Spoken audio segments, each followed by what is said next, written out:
Casey Phillips here with senior writer and editor Scott Smith.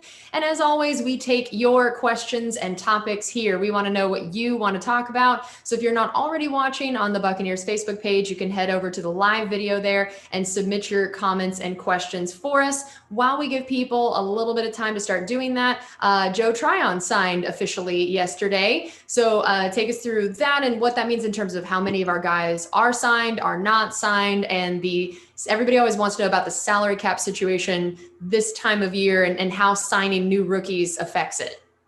Yeah, I'll start with the part about who's not signed. There's only one left, and that's third-round pick Robert Hainsey. I don't think that's anything anybody has to worry about. I'm sure that'll get taken care of before the start of training camp. Really, the Joe Tryon signing news is good news. It's not earth-shaking news because it was probably going to happen at some point. But, now Mike Greenberg and company don't have to worry about that in the last few days before training camp. Which is one more thing ticked off. And, first round or any rookie draft pick holdouts into training camp have become very, very rare since the 2011 CBA, and the same rules were kept in this one with basically slotted salaries. There's some wiggle room for first round picks in terms of, structure and exactly how much they get, but it's not hard to get done. No offense to the people. I'm sure it would be very hard for me or you to get it done, but those guys know what they're doing. So it's good news. It's just not surprising news. It's like all first round picks have been getting since 2011. It's a four-year deal with a fifth-year team option. And lately, the Buccaneers have been picking up all those team options, which means their first-round picks have gone good. So hopefully this is just like that.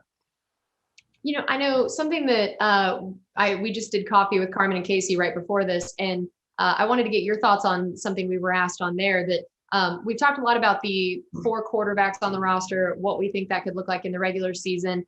But in particular, we were talking about what it could look like in the preseason when now for the first time you're only having 3 preseason games, and how much you think you'll see of each of those guys and what that might tell us. Yeah, I think it probably means you won't see a ton of Tom Brady because, what do you need to see from Tom Brady in a preseason game? I don't know. I think he really needs to prove himself to me. I'm not sure that he really has shown us what he's capable of. I guess he'd probably like to have a little bit of a warm-up, but not too much. And you don't want to expose him to injury when you don't have to. You obviously want to see a good amount from Kyle Trask. You want to see what your rookie can do against live competition, and that'll be your first opportunity. And after the preseason, it's very unlikely that'll happen again until next year. So it's a kind of a rare opportunity, and I think they'll take advantage of that. And then probably the same thing with Blaine Gabbert and Ryan Griffin. Blaine in particular, what more do you really need to see from him? Now, I understand it's still a competition between those two. And Bruce Arians said don't necessarily count Ryan Griffin out in the battle to be the number 2.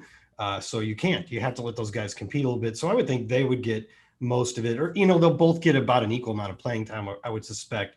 But you're right, it's 3 games, 12 quarters. It's not a lot of time, and with 4 quarterbacks to split it up. So it just lends me to believe that we won't see a ton of Tom Brady. Okay, I thought this was an interesting question. Frank asked, what position do you think we will end up keeping the most players at, and why, in terms of the not just the total numbers, but most backups, deepest position, and why? If you look at the way we've structured our roster under Bruce Arians the last couple of years, it's probably defensive line or wide receiver, but most of the groups really don't go over 6. No, that's not true. If you count offensive line as a whole and not tackles separate from guards and centers, then it's always going to be offensive line, because there you're probably going to keep 9. Now, we actually only ran with 8 for most of last year, and even went down to 7 for a little while. But that was because you had that option of elevating a guy from the practice squad, which we did for many weeks in a row near the end of the season, after we started carrying just 7 guys on the active roster, offensive linemen. And you can keep 8 of them active now on game day, and there's no reason not to, because you can either do 48 active players, and 8 of them have to be offensive linemen, or 47 and they don't have to be 8. So you might as well keep that 8th active offensive lineman. So you're going to carry at least 8 and probably 9. And I don't see any other position getting that high. Your defensive lineman might be 6 or 7. Your wide receivers will probably be 6, but could conceivably go to 7 if there's some special teams role that one of them is filling. But no other position is going to get to 9. Okay. Gene asked, is there any news on the NFL vote on the 2-helmet rule? Just the last thing I heard was that it is still in discussion for this year potentially, which is a bit of news in and of itself, that they haven't so much as tabled it for next year. till next year. I mean, now I don't know if even if it were changed this year, if teams or the Bucs in particular, because that's what this fan is wondering about, would go immediately to a throwback game. I tend to think those things take a lot of planning, especially because when we do a throwback game, or the way we used to do them, it wasn't just the uniforms. They really decked out all of Raymond James Stadium to, with orange accents and so on to really carry the day. So I still think it's a long shot. You'll see throwback games this year for the Buccaneers, but it does seem like it's headed in the right direction. And I know everybody's really happy about that. Our owners have said so straight, no hemming and hawing about it. They want to have throwback games. They know the fans want to have them, and they've been pushing the NFL to modify that rule. So hopefully we're getting close.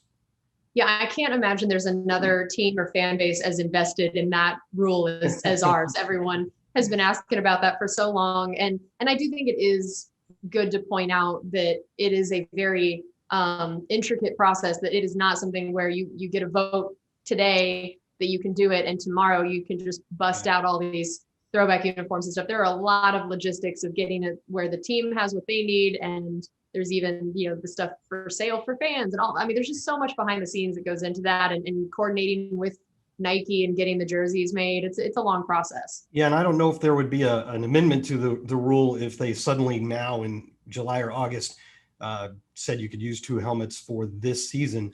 But in general, you have to decide in the spring, and I don't remember the exact date, but I think it might be in May.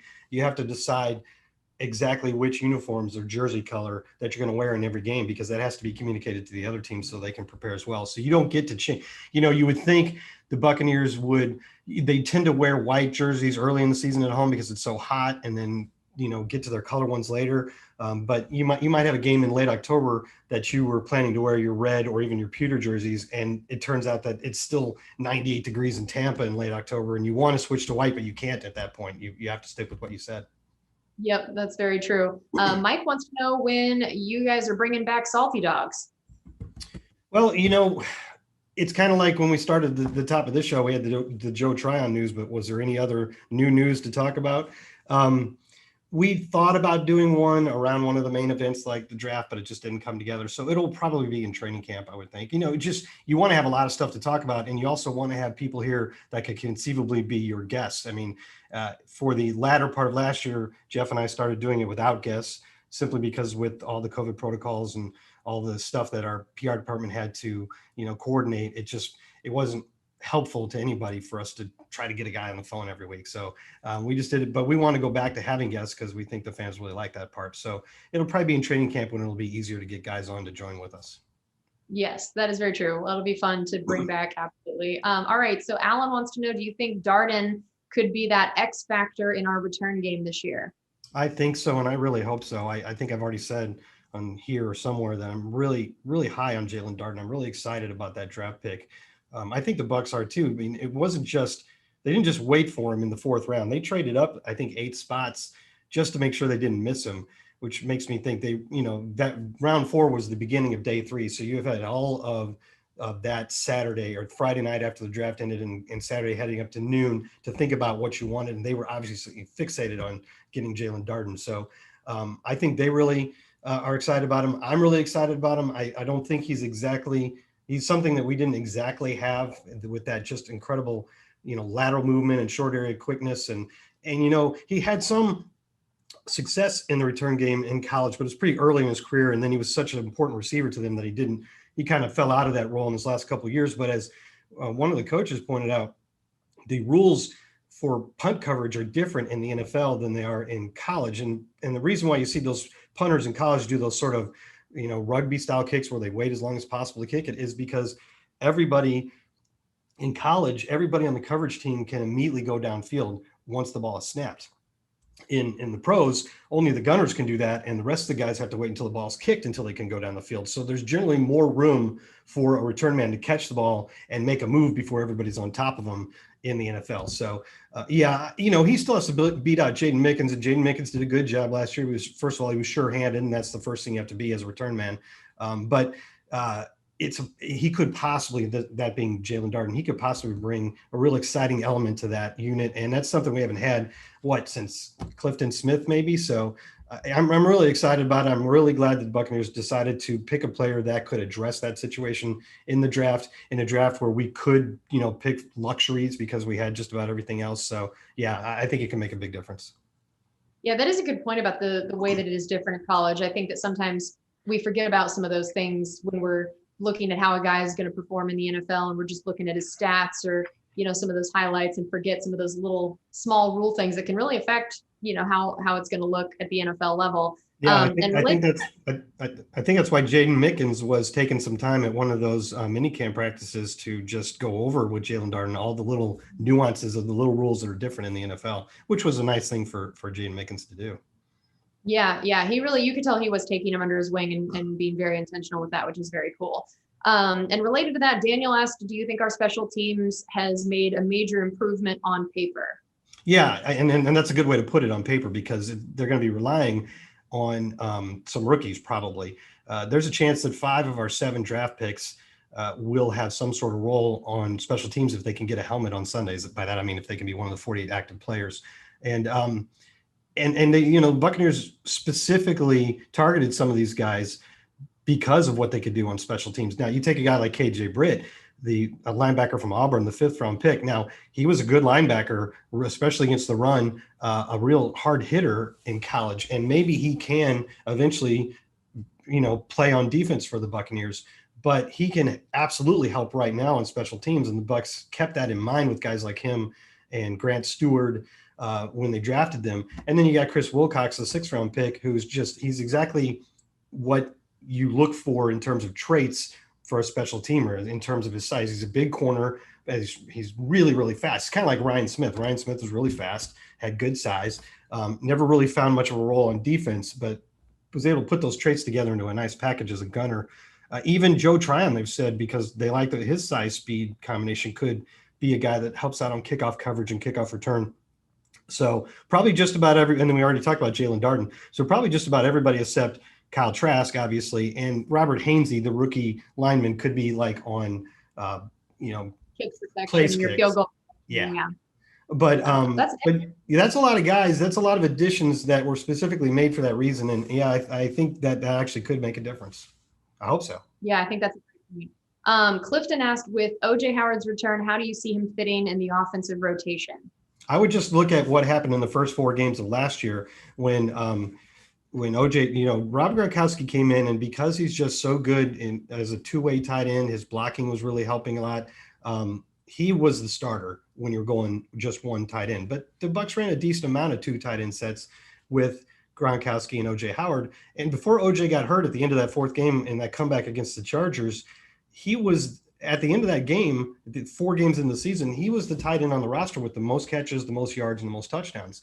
The Buccaneers were clearly making good use of the 2 tight end sets with OJ Howard and Rob Gronkowski, and OJ looked really good. I mean, he has had unfortunate injury issues in all 4 of his seasons. He's missed some time due to injury. Some of them were fairly brief. Last year was the biggest one, but I still feel like they're fluky types of things. It's not like he's constantly pulling a hamstring or something like that. So I just think he needs 1 year where he doesn't have a bad luck moment with like an ankle or something, and he plays 16 games. And I think he would probably be our top producing tight end if he plays the entire season. All right. Well, that's going to do it for us on this edition of Buccaneers Insider Live, presented by Miller Lite. Thanks for all those amazing questions. And we will. Yes. Let's not forget that. Let's remind everybody that tonight is the 2nd issue or edition of In the Current, which is 6 parts this time around. And the first one was last week, and they're covering the entire Super Bowl season in chunks. I think this one would be about games 5 through 8, which went pretty well. Went pretty well. Yeah.